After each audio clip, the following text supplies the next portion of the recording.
afternoon, and welcome to today's SpaceTime interview. We're glad you could join us. My name is Chris Williams, and I have the privilege of serving as chair of the Moorman Center for Space Studies. That's the in-house independent think tank of the National Security Space Association.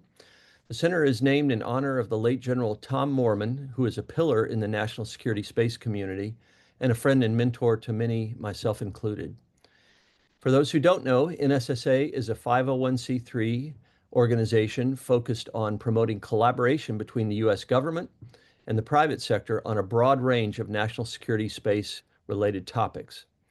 We recently concluded the highly regarded Defense and Intelligence Space Conference, which included programs and sessions focused on early career professional development and mentoring, together with classified and unclassified presentations from senior Department of War, intelligence community, NASA, and industry officials. As one senior defense industry executive put it, quote, "I've seen the good, the bad, and the ugly when it comes to these type of events, and your event is always top-notch. It's engaging, timely, and informative. Truly my favorite conference of the year," end quote. We appreciate that kind feedback. Thanks to all those whose hard work made this year's DISC event possible and such a success, especially Alyssa Ellman, Kayla Miller, Sean Hanley, and Jeff Lay. Well done, team. For more information on the Moorman Center and the association, including upcoming events and various publications, please visit our website, which is nssaspace.org. Today, I'm pleased to welcome my NSSA colleague, Mr. Mike Tierney. Great to have you with us today, Mike. Mike serves as the Chief of Legislative Affairs for the association. He's a widely recognized expert on the U.S. Space Force budget and the congressional budget process more broadly. Mike has kindly agreed to break down the recently enacted Department of Defense Appropriations Act for fiscal year 2026, what's in it, what's not, and why it matters. 60 minutes for today's event. Mike will begin with a formal presentation, but after that, we will have time for some Q&A. I'll open with a question or two, but we strongly encourage your participation. Please enter your questions using the Q&A button at the bottom of the screen. With that, I'm pleased to turn the floor over to our distinguished speaker and my good friend and colleague, Mr. Mike Tierney. Mike. Thank you, Chris, and thank you, Alyssa, as well on the back end here for making this happen. It's always a pleasure to get together with you, Chris, and talk about what's happening in the space budget. I will say that we didn't get a chance to really do this last year because we didn't get in a final appropriations bill in the traditional sense. So it's been a long time coming, and I look forward to doing it again with you here in just a couple months when ideally the fiscal year 27 budget will be released and answer a lot of the questions that I think will still be pending after this briefing. So with that, we'll get into it. In the first slide, I thought we would take a little bit of time to think about perspective on how did we get to this crazy number of around 40 billion that we're at here for Space Force top line in fiscal year 26 appropriations. For those of you that did attend DISC, you got to see a great interview by Chris with General Raymond going through the history of the creation of the Space Force, a lot of the policy considerations that really kind of predate this chart to the left. And a lot of the conversations that were going on with folks like the House Armed Services Committee leadership. But it's been a long time coming here to get up to this $40 billion number. The initial phases of the Space Force being born was a lot of transitioning existing Air Force dollars, delineating that as Space Force dollars. So that was really what stood up in the fiscal year 21-22 timeframe. They started adding Navy MUOS, they started adding Army SATCOM. You see a big jump there in fiscal year 23. That's when what was OSD, Space Development Agency, shifted over into the U.S. Space Force top line. Some modest growth in the following years for resilient missile warning, missile tracking that put us around that $28-30 billion level. And then in this fiscal year, the combined request, and it really is a combined request, Chris, we lived through the base and OCO years when we were in Iraq and Afghanistan. This was a base effectively plus reconciliation, one big beautiful bill request that came at $40 billion, 39.9 is effectively the final appropriation here that Congress provided.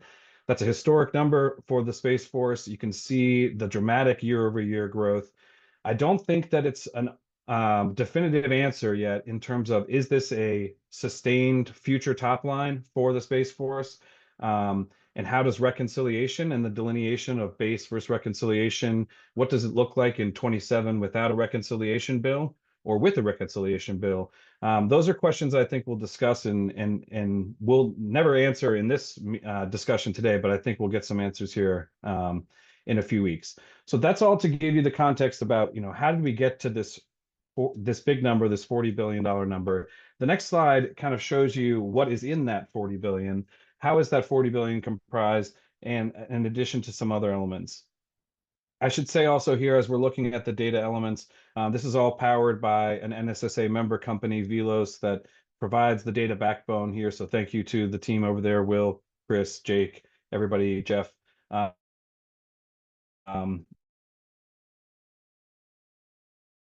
we organize that space portfolio, it's by mission. And as you'll see here on the left, space sensing, comms, assured access to space. We'll get into each one of those mission portfolios in a little bit of detail and talk about the puts and takes in each one. But some appropriate context here. The entire Space Force element here, the upper part, is what really represents that 39-40 billion. There is additional space funding still in the defense budget. As of this year, we started basically sweeping in the entire Missile Defense Agency budget. Given its alignment with the Golden Dome initiative, there's just so much of that initiative and funding inside of the missile defense budget that we thought we would track it kind of as part of this broader portfolio, but delineated. But there are also just your basic DoD space programs that exist outside of the Space Force authority and will likely continue to reside there. And it's also important as we look at these portfolios to remind everybody, I know that a lot of you have joined me on these for the many years that I've been doing these, but these portfolios, these program element alignments to these mission portfolios is something that we do at our level. It's not provided by the Department of Defense. It's not provided by the Space Force. It's really our team at a program element level, one for one, assigning each program element to these buckets. It's a bit of an inexact science. It's why you see things like advanced R&D as a catch-all, organizational investments. But it's really to say that there are these mission centers, and we've tried to, in our tracking, kind of identify what those are. We'll go through them in detail, but I want to flip to the next slide because I think this mission portfolio is growing and will change in terms of how both we track it and how it's presented to us as the taxpayer from the department and the Space Force. This is a slide that was briefed by General Rock Miller at the DISC conference, and you'll notice the title Space Force Mission Growth. A lot of these bullets or these segments on this chart were not something that General Miller said that they would have felt comfortable briefing in public in an unclassed forum like DISC in prior years. But you'll see things like orbital warfare, nav warfare, electronic warfare, in addition to some of the other kind of core traditional missions that we were already tracking. But you'll see that this is a list of about 14 different mission areas, whereas ours was about really defined as about 7. So one thing I think that we'll look to as the budget evolves and the mission of the Space Force evolves is how do they start requesting funds against these missions? Congress has long been advising them that there's an advantage to potentially requesting your dollars to Congress at this portfolio level. That way that the need to reprogram in and amongst programs within a portfolio is not needed as much, right? You don't have to go for congressional notification if you are requesting at that portfolio level. It's something that they've described at the Appropriations Committee level as experimental, something that the department should consider. And we'll see a little bit more about that here in some of the policy provisions I highlight from the 26 bill.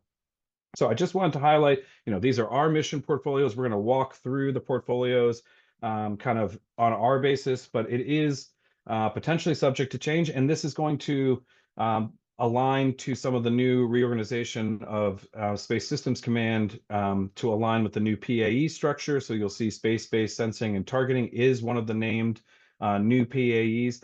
I don't know, and I doubt that all of these will become their own individual PAE, but that evolution is something that I think we'll be looking at as the next budget comes out as well. But keep that in mind as we go crosswalk these other mission portfolios.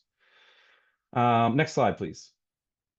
So I wanted to take a little bit of time to focus on some of the front matter. This is like the policy provisions that the appropriators put at the very outset of the bill. In this case, the joint explanatory statement that accompanied this minibus. But they included a pretty substantial portion on Golden Dome. And just to recap again, the one big beautiful bill, which passed back in July 4th of 2025, included about $23 billion in mandatory spending for the Golden Dome for America for missile warning.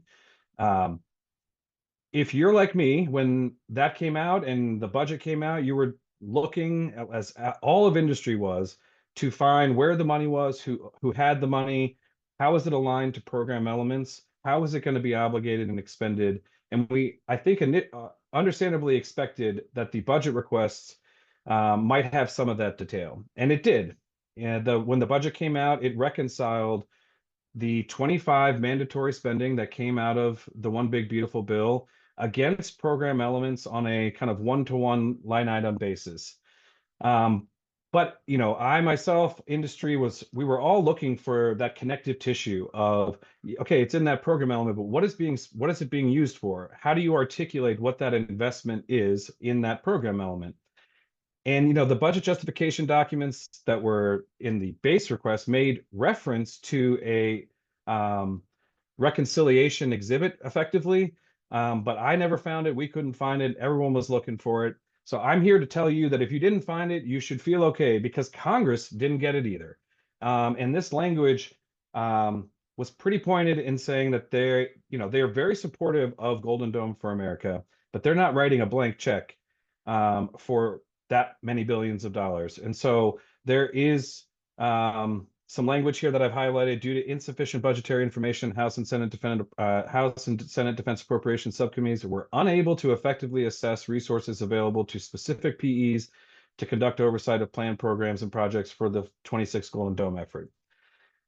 So they didn't receive a comprehensive master deployment schedule. They didn't receive cost schedule and performance metrics. They didn't receive the budget level visibility by program element that they were looking for. So what do you think they're going to do about it? They're going to require some action. So the next slide gets into what will be, potentially keeping General Gutlein busy, and the type of things that we should be looking for that might start filling in the details about where the money is at the program element, how it's being allocated, rather than these broader buckets. So from a congressional perspective, there is a 60-day spend plan that's required within 60 days of enactment that looks out over fiscal year 25 through 27. Chris, you and I were discussing, I think we've seen a document that's new that looks a lot like what this is describing. But does it have every element that Congress is looking for, like budget line item level detail against those allocations? Maybe not, but it'll be interesting to see if this was responsive to that specific congressional directive in this appropriations bill, if it was already in the works, if it's meant to just kind of buy some time. But regardless, moving forward, Congress has indicated that they want a substantial amount of information about how Golden Dome is both going in terms of progress towards 2028 initial capability, as well as beyond. So they included in this reporting requirement that beginning in fiscal 28, there will be a separate Golden Dome volume in the budget justifications that come from the administration. I think that's particularly noteworthy because it doesn't begin until fiscal 28, which is really kind of the initial time horizon that the administration had put on for executing Golden Dome. So if you ever felt that the maybe Golden Dome was just a 3-year up through fiscal 28 endeavor, I think this is one of the first signs that certainly Congress believes that this will be a sustained effort that will certainly go through 28 and even potentially beyond. They also require quarterly execution reporting to kind of keep the foot on the throat of the program office to make sure that they get what they're looking for in terms of this programmatic detail. So I wanted to provide that oversight. I know a lot of folks have been desperate looking, this $23 billion comes out, mandatory spending, who owns it, who's got it from a program perspective. All of that is still a little bit opaque, even for Congress. So engagement is really what's needed to make that those connective tissues happen. Next slide, please. I wanted to highlight some other additional policy provisions that I found were interesting that maybe were less tied to some of the individual programs that we'll see in the mission portfolios. But there was this note about inconsistent adherence to full funding policy for satellites. Chris, I think you know that the long-standing policy of appropriators has been a full funding of satellites, basically front load the investment, fully fund it from a taxpayer perspective, commit the government in this fiscal year by fully making that investment, and to not do it over multiple fiscal years for a number of reasons. But from a fiscal responsibility standpoint, binding future Congresses is something that they can't really do. So as long as they appropriate the full amount, that's generally been the full funding requirement. They noted that the department did not adhere to that, but also in doing so, shifted some funds around and provided advanced procurement funding for the ground moving target indicator initiative, which is, in our portfolio, in our space portfolio, something that's fundamentally pretty rare. And we haven't seen advanced procurement funding in quite a few fiscal cycles. So I think this is almost an open door relative to the committee's perspective on how do we, modify our full funding requirement in the era of proliferated constellations. That's a much different dynamic in terms of what you are requiring when you say full funding of satellites in a proliferated constellation standpoint. So I think there's basically a dialogue open there on that provision. There's a lot of discussion for acquisition reform, and I think the committee has a dramatic concern that there was a substantial reduction in some of the expertise inside of the department relative to the technical competency. So there's a stated concern that the short program manager rotations undermine the expertise in complex space systems. And again, you see this narrative about organizing by mission to basically allow this technical expertise to be organized by mission rather than at the discrete program level. As we look back before again at those portfolios, those mission portfolios include a number of programs under them, and the PMs are typically tied to those programs. What if we did a pilot program to apply them to the mission? Maybe we'd get some more sustained gains from the technical competency of our technical expertise. I will say again, the next provision was about budgeting, and there is, I think, a desire inside the Space Force and aligned with congressional oversight to find better ways to request the dollars for these space systems. I know the department is frustrated with the need to reprogram dollars, to notify Congress, to go back and seek that recurring approval. Frankly, I think Congress probably doesn't love it all that much either if they could do it in such a way where they got all of the detail that was needed at the outset to make those decisions. So I think there's a push and pull here about how do we provide more flexibility to the Space Force and to the space domain in the mechanics in which they request the budget structure. And again, in prior appropriations bills, the House appropriators in particular have been pushing this concept of a pilot study of doing it at the mission level. Request your dollars at a mission level. We see Space Force expertise by a mission level. I think really what the department is looking for is to change, as you see here in these both sub-bullets, they're looking for relief on reprogramming thresholds. They're looking for relief on notification rules. Frankly, I think they've been talking about potentially commingling this all into a single color of money to make the request process more flexible and streamlined. But Congress came back in this bill and basically said, we strongly discourage any substantial changes in the 27 requests. Keep it the way that it is, but let's, work on it together through briefing and meeting together and talking about how we can modify some of these budget requirements. Next slide. This was really the acquisition strategy one that I was thinking about before. Again, there's this emphasis on acquisition reform that Secretary Hegseth has promulgated. And I think the committee is saying, look, if you're going to want reform, it requires the qualified workforce. And there has been some concern over the reduction of that kind of qualified technical expertise. And so they are asking for a pretty detailed plan across the FYDP, by service and agency about how our acquisition workforce will look like against a number of metrics, right? and they've certainly got clear oversight over how that acquisition reform will work in this context.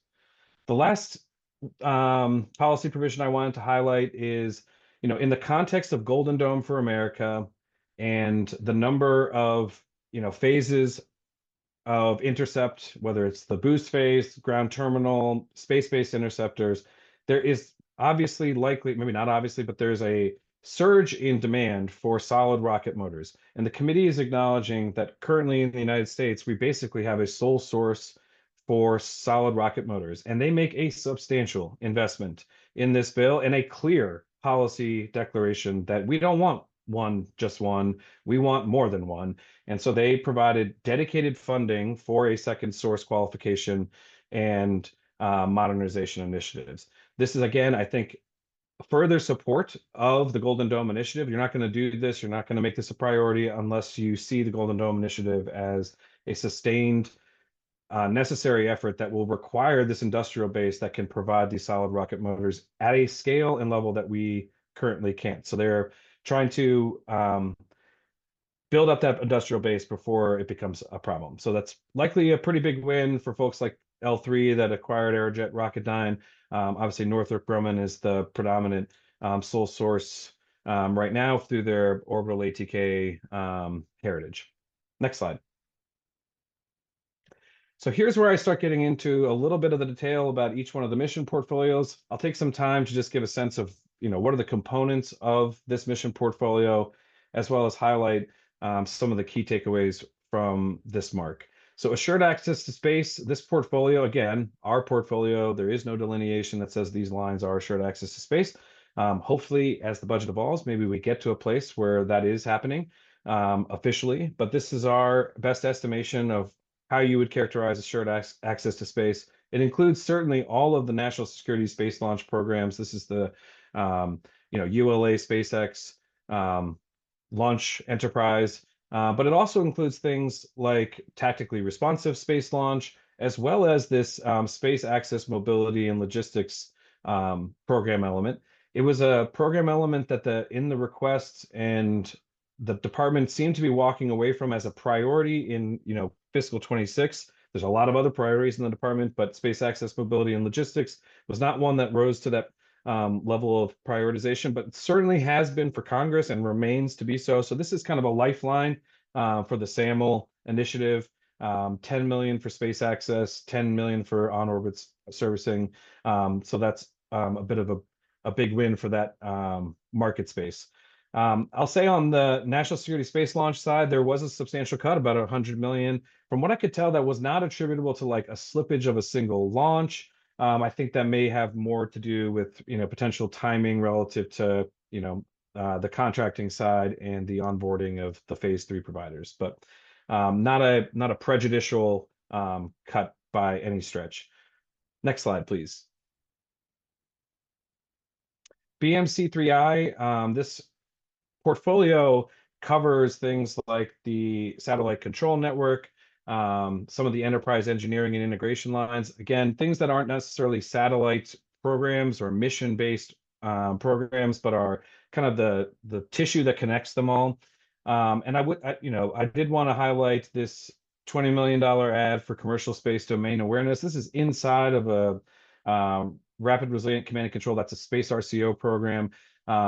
It's really one of the first, at least in this briefing, you'll see more later, but instantiations of a discrete ad by Congress to integrate commercial capability into kind of a mission-focused way. And so in this, there's clearly something that Space RCO is discreetly working on, and there's probably a specific offering from a specific company that's responsive to that need. Next slide, please. Space sensing. This portfolio is growing, to put it mildly. Obviously, maybe not obviously, but there is no Golden Dome program as articulated by some of the congressional frustration and oversight. There are no Golden Dome program elements. Golden Dome investments are diffused across both MDA and Space Force existing program elements and investments. So you'll see that the space sensing portfolio inside of Space Force is really a large recipient of those reconciliation, those one big beautiful bill funds to prosecute the Golden Dome sensing mission. So you'll see here that the 25 enacted amount that we were tracking was about 3 billion, and we're up to 12 billion in fiscal year 26. It fully funds, some of the core non-Golden Dome things that the Space Force has long been working on. The next generation of core overhead persistent infrared is fully funded, and there was language that the committee included in this appropriation that basically says you can't terminate that program no matter what is happening with Golden Dome and all these other investments. Next Gen OPIR has a provision in law that basically says you cannot terminate this program.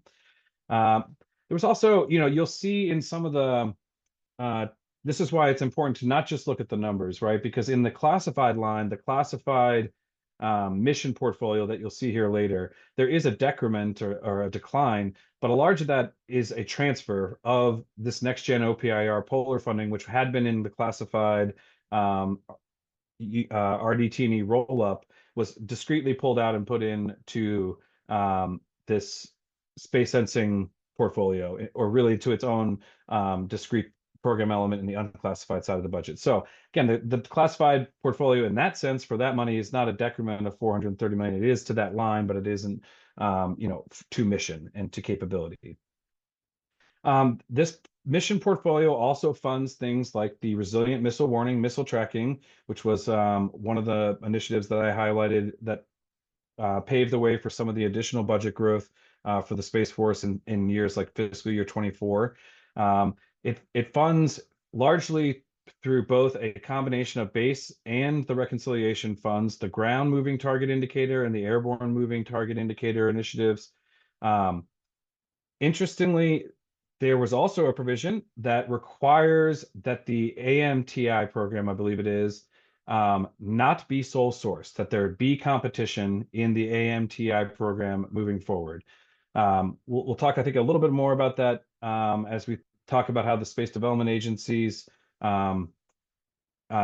architecture and kind of purview has evolved.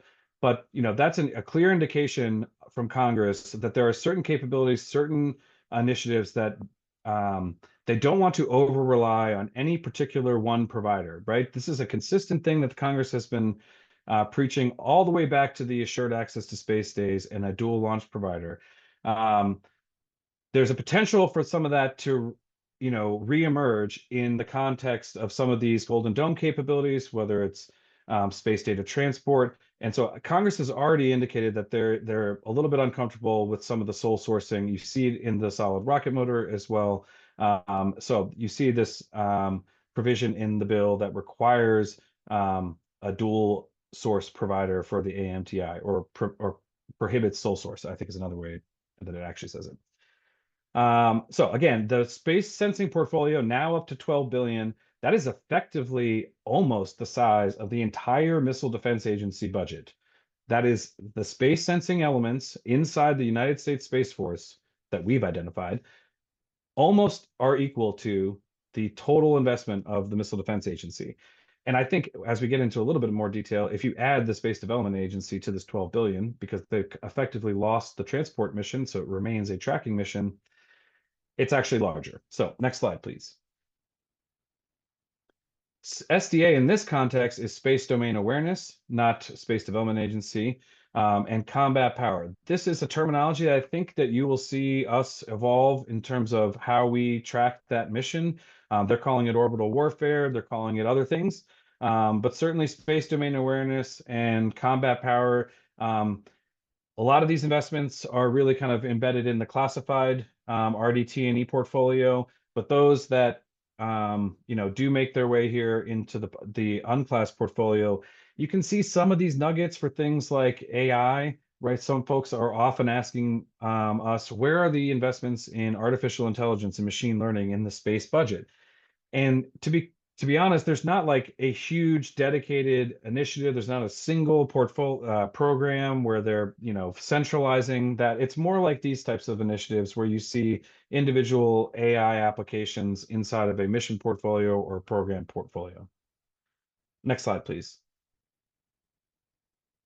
Just doing a time check. Okay. Communications and P&T. This is another very large kind of core mission area. We combine comms and P&T because that's the way that Space Systems Command, when they organized at the PEO level, kind of organized their PEO as comms and P&T. You may see this evolve in the future, but this is really the core portfolio that covers GPS and all of our satellite communications investments. So one of the biggest takeaways from the 26 appropriations bill was a plus up for 2 additional GPS-3F spacecraft that were not included in the budget request. And they included language, appropriators included language that was pretty pointed about protecting taxpayer investment. They point out that the GPS production contract actually penalizes the government if there's a year gap in production, and that effectively would have been passed on to the taxpayers. The way that the appropriators say it is the taxpayer pays more to get less, and they're just not comfortable setting that precedent. And so they provide for 2 spacecraft in this request and basically say you better have one, at least one, in every request from here on out. So I thought that was one of the key takeaways from the bill. As you'll see here, I'm not going to go through every put and take. I should note that this slide deck will be made available to attendees and registrants after the fact, and will be posted on our NSSA website, I think under the Moorman Center, and maybe directly emailed to you as registrants. So also open to you guys following up. In addition to the Q&A period after Chris, myself, we're always available for further discussion. I do want to highlight there's that the Resilient GPS, our GPS program, did get its final appropriation that kind of sustains that initiative. That was one that was unclear whether or not the department was going to support that, and so it looks like Congress has kind of come in and supplanted that with about 45 million in fiscal 26 funds. I think we can go to the next slide. So organizational investments is the mission portfolio that we, use to kind of catch a lot of the kind of non-mission focused, personnel focused organizational entities and their associated funding. So for example, the Space Warfighting Analysis Center is funded in this, as is the commercial services line. And this is one line where, for years and years and years, industry and Congress have been saying, there are roles for commercial industry to play in the space domain. And it really, this is one of the biggest injections I've seen into this commercial services line in a final appropriation. There's a lot of funding in here in this commercial services line for TAC SRT, which, and there's a policy provision that basically justifies these investments that says, look, there's a ton of additional capability out there in the commercial market, whether it's EOIR, hyperspectral, SAR imaging. The committee is very clear that they want to give the combatant commands every ability to tap into those commercial markets as quickly and easily as possible. So you see these investments and some supportive language in the 26 bill to that end. Again, you see here commercial space domain awareness. And really, this is, clearly a program element where Congress sees an opportunity to kind of push the department in these individual areas, clearly aligned with, industry participation and indicating that these are worthwhile investments and the taxpayer will get good return on investment. But in all of these different commercial areas, this is where Congress is trying to push the department to be a little bit more commercial leaning and open to commercial capability. Next slide, please. Advanced R&D, again, like I said at the outset, there's a lot of program elements that cross-cut against multiple mission areas, right? They're pushing the envelope on materials, propulsion, and it would have application, in a number of disciplines. We try and group those into this advanced R&D bucket. There's a USSF, Space Force Space Technology line that does a lot of these types of initiatives, and it's a line and kind of a portfolio that Congress has always been quite supportive of. This is an area where you'll see a lot of the plus ups and a lot of the supportive for commercial emerging technologies, is in these kind of early stage investments of advancing technology, and ultimately is up versus where the request was. Next slide, please. Space Development Agency is a really interesting story. But not only is the request down from, not only is the final appropriation slightly down from the request, but the request is substantially down from a scope and substantial perspective, in that the request effectively canceled tranche 3 of the transport layer of the Space Development Agency's architecture. Does that mean that the capability for space data transport has gone away and the requirement thereof? Absolutely not. What this is more likely reflective of is that tranche 0, tranche 1, tranche 2, in conjunction with other investments made by other agencies, has paved a path to maybe draw that together, right? Where the lessons learned from the transport work that Space Development Agency was doing can be aligned with some of the work that other agencies are doing on things like MILNet and the Space Data Network. So really, it does seem, this was one of the biggest surprises to me, that Congress did not ultimately keep tranche 3 of the transport layer in, particularly because right before the new year, the Defense Authorization Conference came out, and they included 500 million for tranche 3 when they hadn't done that in the preceding marks that they had done. So I thought that had maybe reflected some alignment with what would ultimately come from the appropriators, but that wasn't the case. It's not with prejudice against SDA as an organization. It's not with prejudice against the mission or the capability. I think it is more of a realignment of that investment into effectively merged 2 parallel paths into the future path relative to space data transport. So that really isn't an interesting story, though, because then if you take out the transport kind of component of the Space Development Agency's mission set, you're left with effectively the tracking element, which is why I was saying earlier that, to a certain extent, you can start to, in future submissions, maybe apply this to the space sensing, missile warning, missile tracking portfolio, and really then you've grown the Space Force domain over space sensing, missile warning, missile tracking into larger than the Missile Defense Agency. One open question, I think, Chris, that we've started to hear is, what is the future of the Space Development Agency now? With the transport layer kind of drying up, both in terms of internal to the department, it wasn't part of the request. Congress didn't backfill it.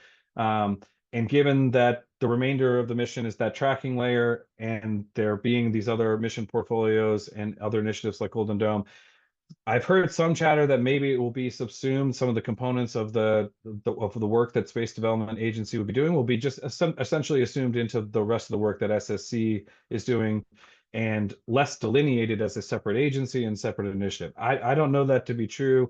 I don't have any official indication of that. And it would surprise me, just because I've been doing these briefings for so long. This has been billions of dollars that have been invested in the Space Development Agency. I've said for a very long time that Congress has been supportive. But this is the first time that we start to see potentially a realignment or a repositioning of where a Space Development Agency will ultimately sit. Again, they used to be an OSD, they moved over to Space Force. Maybe there's a future story where they're just a component of the ongoing work that Space Force does. Remains to be seen. Definitely one of the questions that we'll be looking for in the future requests. Next slide. I'm going to do a time check here.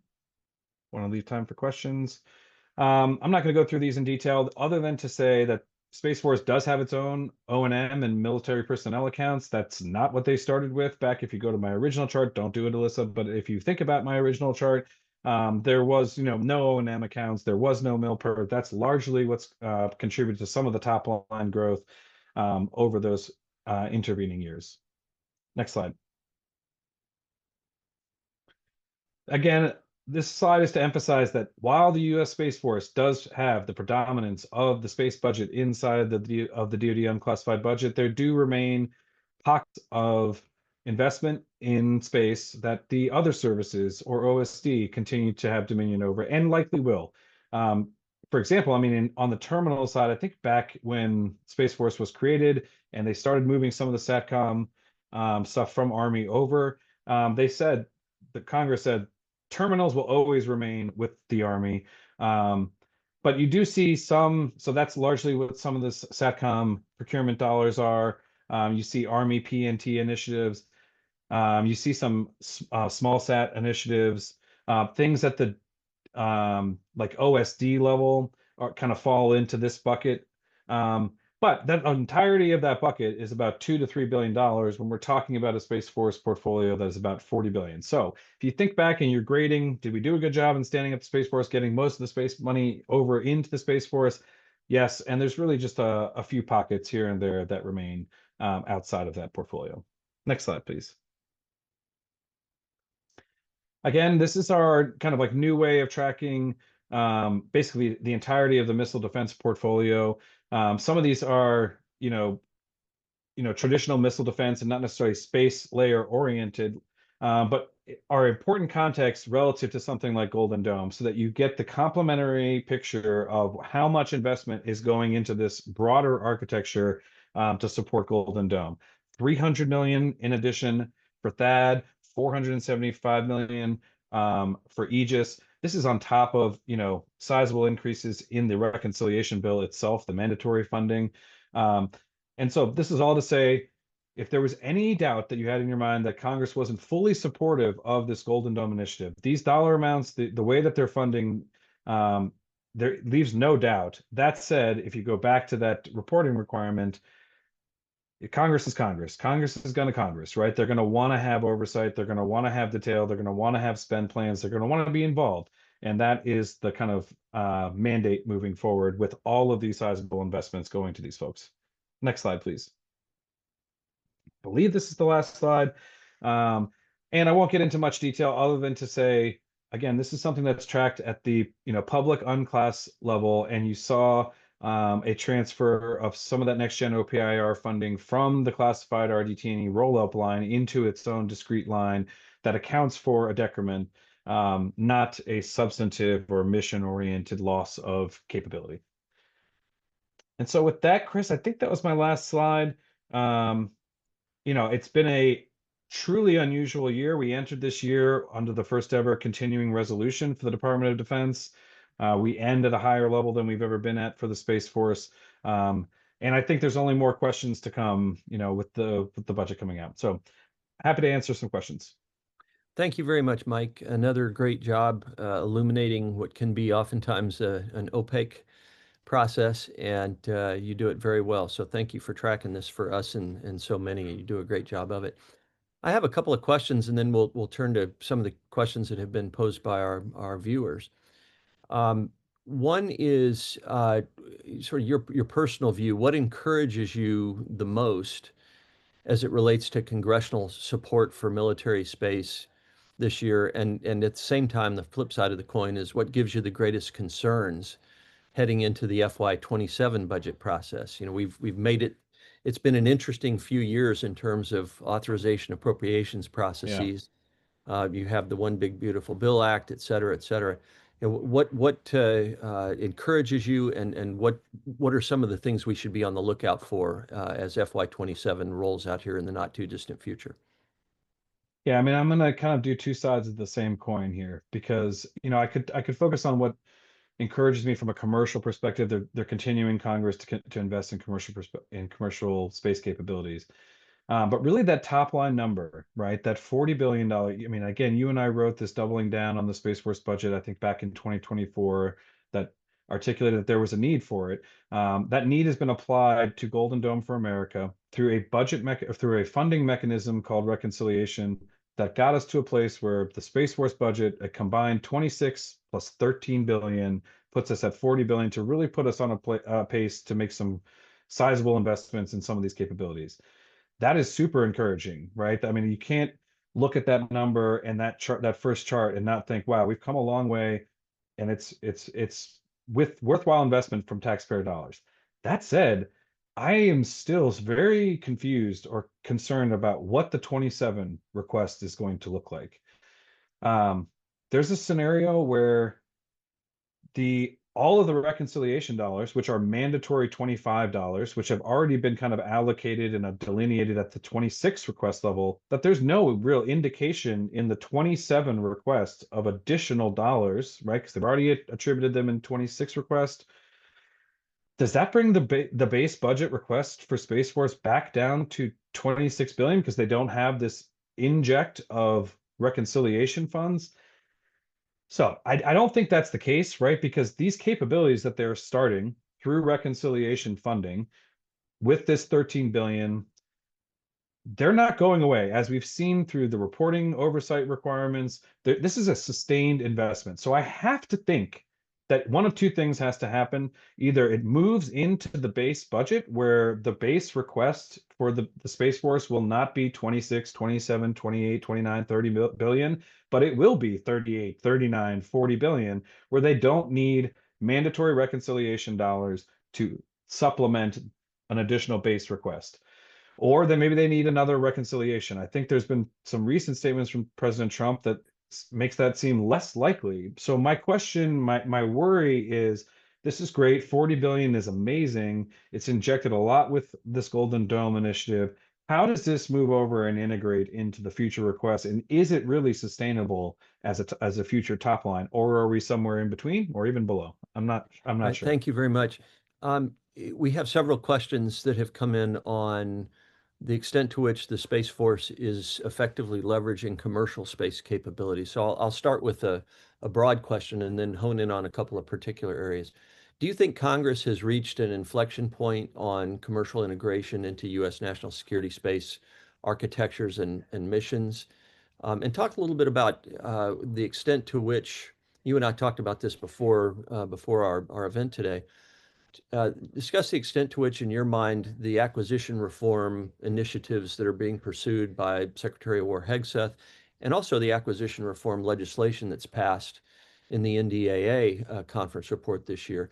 To what extent are those helping to sort of jumpstart or accelerate the trend to greater reliance upon commercial space capabilities?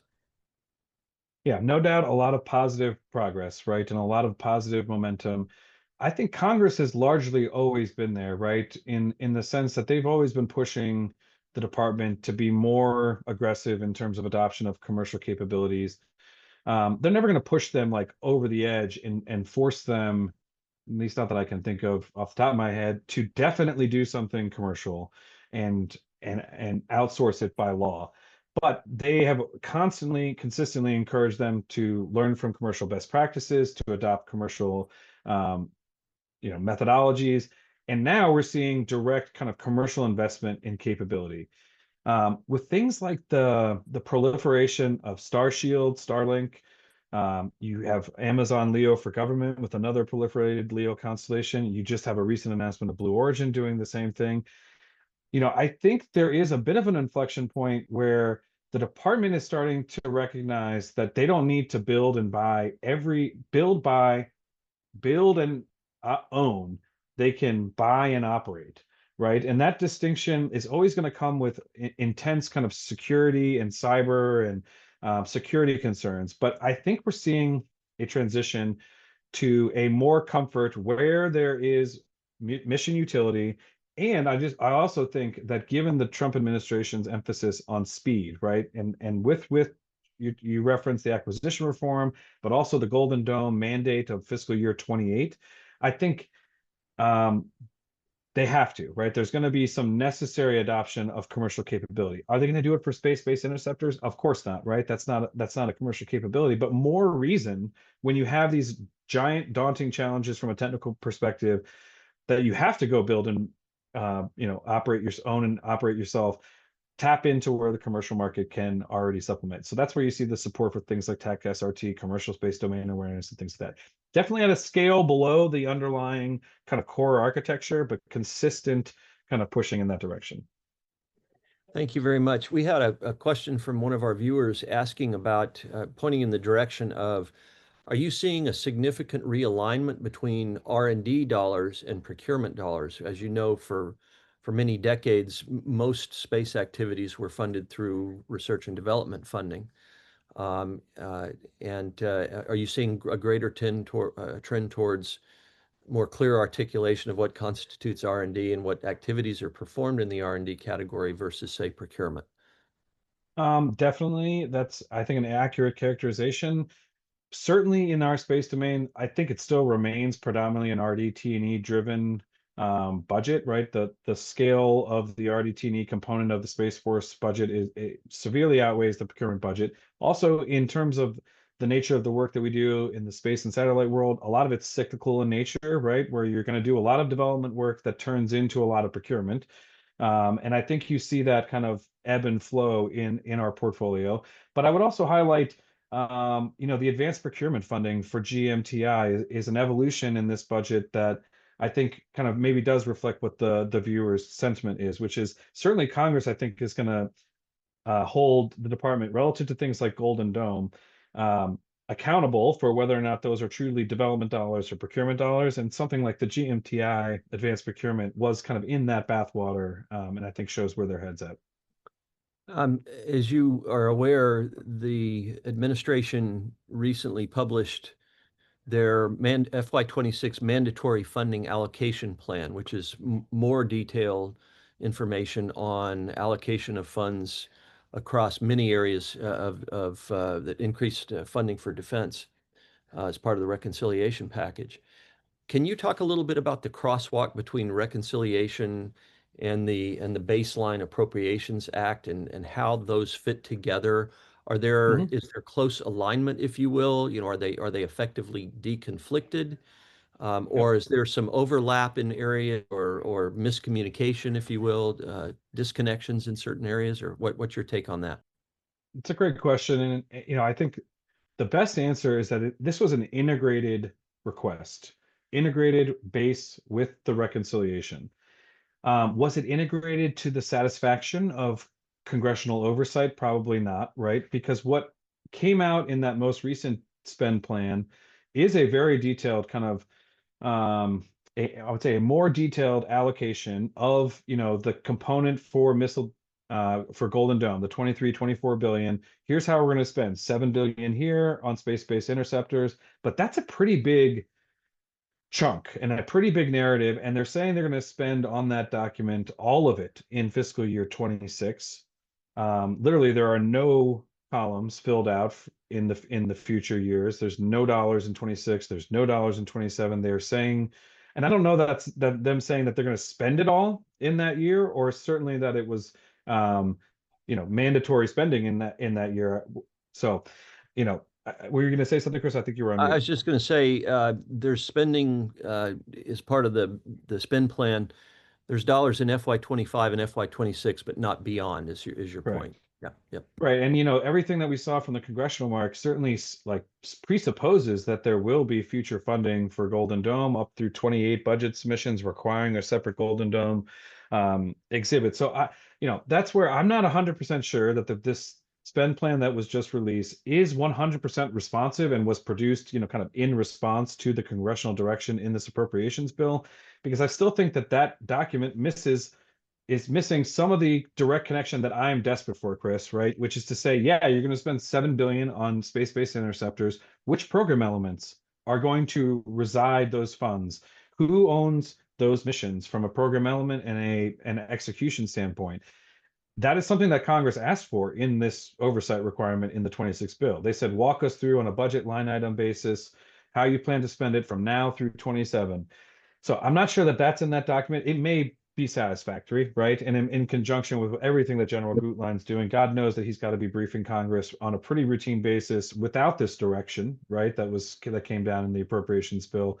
But it does show the tone and tenor, right, relative to Congress Congress gave them those reconciliation dollars, right? And this is where Todd Harrison and I, when we first did the request, there was a little bit of an discussion about whose money was that?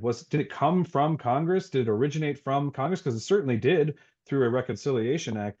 Or was it more responsive to an administrative directive to go and do this thing? So, I think it'll be very interesting how we see the 27 budget. Is it going to make any carryover of this 25-26 mandatory spending into the 27 request? Are they going to basically acknowledge it a second time? Or are we just going to get a budget that reflects, sustaining that level of investment through the base program element requests and see those aligned, to PEs and program elements is something I'm really looking forward to. One comment and then an additional question for you. Comment is, it's remarkable to see how, in many respects, the way the budget has evolved over the last 18, 24 months really does follow the plan of the Trump transition team for Department of Defense. They laid out a vision that called essentially for doubling the Space Force budget, and a much greater emphasis on warfighting in space capabilities, and including Golden Dome and others. And that has really come about. And so a largely unheralded behind the scenes effort, as many transition activities are, but nonetheless, I think they largely wrote the script for the direction things are following.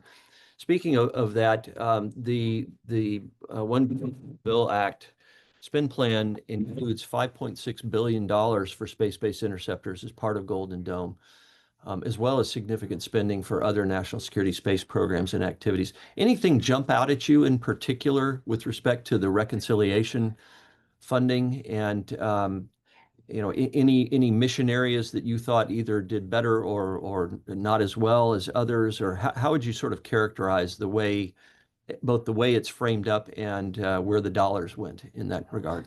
Yeah, I mean, I think largely it tracks to some of what we had already kind of seen at you know, the budget request level, right? In terms of our understanding of these program elements, which is how it was revealed in kind of that regard, applies to these elements of what was ultimately the One Big Beautiful Bill Act, right? I still think what's missing is that full connection, right, between the One Big Beautiful Bill tranches of capability that are articulated as, space-based interceptor X billion down to you can't possibly be spending X billion in, one initiative. That's got to be diffused over across a number of space-based interceptor, technical inquiries. That crosswalk of where really are all those dollars is really what, to go back to my earlier point, I'm really interested in seeing. And I'm hopeful that we'll start to see that in the 27 request. To your point about the success of the Trump administration and transition team, this is where there is no reason in my mind, Chris, why they wouldn't just start in future budget submissions integrating these into their base budget request to say that these are priorities that we started through mandatory spending and reconciliation. They must be sustained. They are necessary for the nation as well as the taxpayer, so we don't, throw away all the money that we invested through mandatory spending. So that's where I hope we start to see a clear articulation in the base budget, because that's where you really get these programmatic level alignments. You get the breakout of 7 billion for space-based interceptors, 5 billion for space-based interceptors into what is its component parts, right? That's got to be something that we all want a little level of detail higher than a single line 5 billion, right? And that's really where the justifications are meant to do that. We have a question from General Les Lyles. General Lyles, sir, thank you for watching today, and thank you for your question. He asks, Mike, was there any policy statement related to cooperation between the Space Force and the civil or commercial space initiatives and programs? What do you see in terms of the melding of defense-related space activities and civil and commercial space activities? Generalized, nothing that I recall that jumped out to me off the top of my head, but I don't want to be wrong, right, and say that there wasn't, but I can't recall anything specific. And I do have in the back of my head that anytime you're in like the defense jurisdiction of a bill and you want to make any kind of reference to a civil authority, right, the parliamentarians get very worried about what's called sequential referral and potentially having to send that bill to other committees to get their approval about the germane things in your bill that are really relevant to their committee. I will make a note to go back and check, and if I see anything relative to that civil space interaction. Generally speaking, though, the appropriators are pretty light on language, and there may be those sequential referral concerns. I know that just out of personal experience, this is an area that the committees are takes very seriously, as well as with allied partners as well, just to, as a similar corollary. And General Lyles, sir, I'll take a very short stab at that. you may have heard at the recent DISC conference that NSSA held, Jared Isaacman, the administrator of NASA, made a point of talking about the importance of enhanced collaboration between the Department of War, NASA, and the intelligence community. There's obviously been very long-standing and very productive cooperative activities between those organizations dating back to the beginning of the space age. But my sense is from talking to folks inside the Space Force and NASA and other places that there's a strong appetite to try to enhance that collaboration and take it from sort of a tactical level and elevate it to a strategic level. And I hope they do that. Well, we are out of time. Let me thank Mike again for his outstanding presentation. And Mike, I don't think there's anybody close to rivaling your analysis, the prescient analysis that you do on the tracking the space budget. Not easy to do, and not easy to do in a quick way as soon as the budgets come out. But we will come back at you very soon, and there seems to be a very strong demand from industry and other interested parties for understanding and deciphering what these budget allocations mean and broader trends that we see. So with your concurrence, we'll have you back again very soon, and especially look forward to potentially in the not few weeks, next handful of weeks, or maybe sooner, we'll see, an analysis of the FY27 budget request when that comes out. So we'll look forward to doing that again soon. So with that, thank you all for being with us today. And Mike, again, thanks for your friendship and the great work that you do. And for more information, again, we will be posting a copy of this recording on the NSSA website. Please go there for upcoming events, publications from the Moorman Center, and other materials. And again, that's www.nssaspace.org. So thank you all very much for your time today. Look forward to seeing you again at the next Space Time. Take care. Chris. Thank you.